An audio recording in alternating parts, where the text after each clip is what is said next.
Hello everyone, welcome to FikiTune and thank you for your constant love and support towards the growth of this channel. May the good Lord bless you and cause his face to shine upon you and your family. Amen. Proverbs chapter 31 verse 30 talks about the virtuous woman. Charm is deceptive and beauty is fleeting, but a woman who fears the Lord is to be praised. This verse holds a profound truth about the qualities to look for when choosing a partner. It is important to remember that physical attractiveness fades with time. What endures is character, specifically the fear of the Lord, which in biblical terms signifies respect and reverence of God.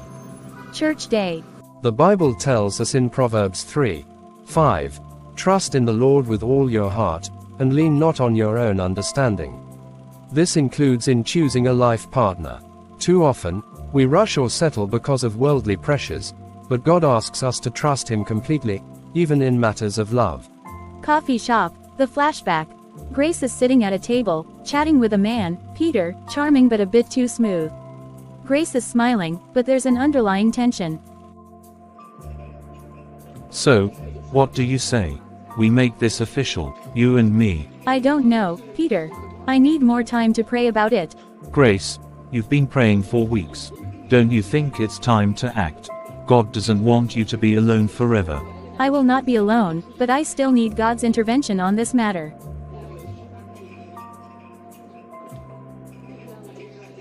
Back to present, Church Day. Grace blinks, brought back to the present by the pastor's words. Remember, don't be too selective in choosing a life partner based on worldly standards, but don't rush into it either. Seek God first, and He will direct your path. Grace and Lisa walk out together, chatting. That was a great message, wasn't it? I love how Pastor James always hits the nail on the head. Yeah, the preaching today is all about me.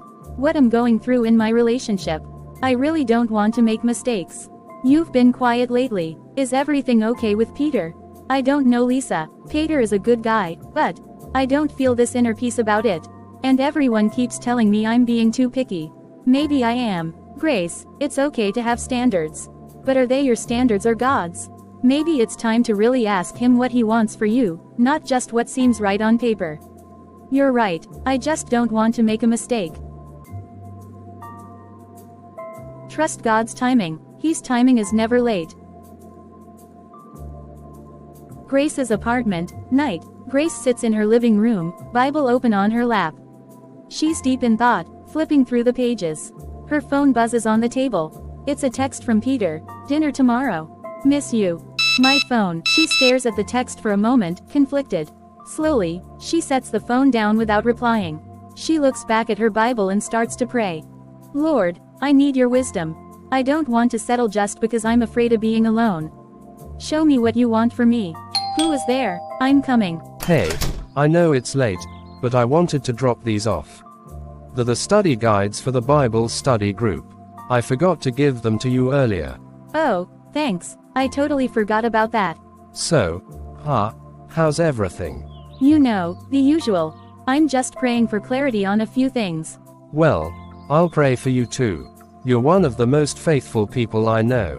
Whatever's going on, I'm sure God's got something good for you. Thanks, Jason. That means a lot. The next day, Bible study. It's not easy, but trusting God with our lives means surrendering even the things we want to control, like relationships. Sometimes, we hold on too tight to something we think is right, but God might have something better in store. I think sometimes it's about letting go of our fear. Fear of missing out. Fear of being alone. God doesn't operate out of fear. His plans are always for our good. That's right, you are very correct. Park during the day. Grace sits down on a bench and takes a deep breath, looking up at the sky. Lord, I don't want to make the wrong choice. I don't want to be swayed by pressure or fear. Help me to see what you want. Her phone buzzes again. It's another message from Peter, more insistent this time. Why haven't you responded? We need to talk. She feels a pit in her stomach. Before she can reply, another message pops up.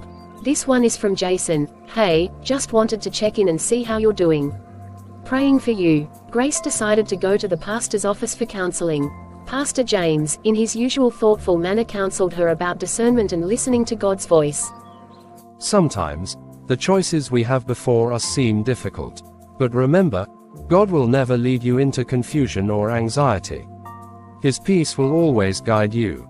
Thank you, sir. I appreciate. Later that day. Grace, you've got that look again. What is the problem? I think I've been avoiding the truth, Lisa. I know Peter's not right for me. I've known him for a while. But I've been afraid to end it because, well, what if no one else comes along? You've got to trust that God has a better plan. Maybe it's not Peter, maybe it's someone who's been right in front of you all along. You mean Jason? He's been there for you, hasn't he? And he's a godly man. But whatever you decide, make sure it's because God's leading you, not fear. Grace S. apartment, night. Hello, Jason. How was your day? Hi Grace, my day was great. Would you like a coffee tomorrow? Where please? At the coffee shop, of course.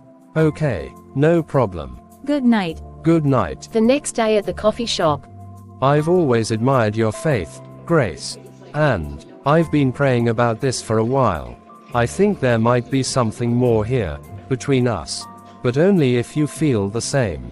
I've been praying too, and I think this is where God's been leading me all along. Jason smiles back, and that was the beginning of something new and beautiful between them. Thank you for watching. Please don't forget to subscribe, like, comment and share. God bless you.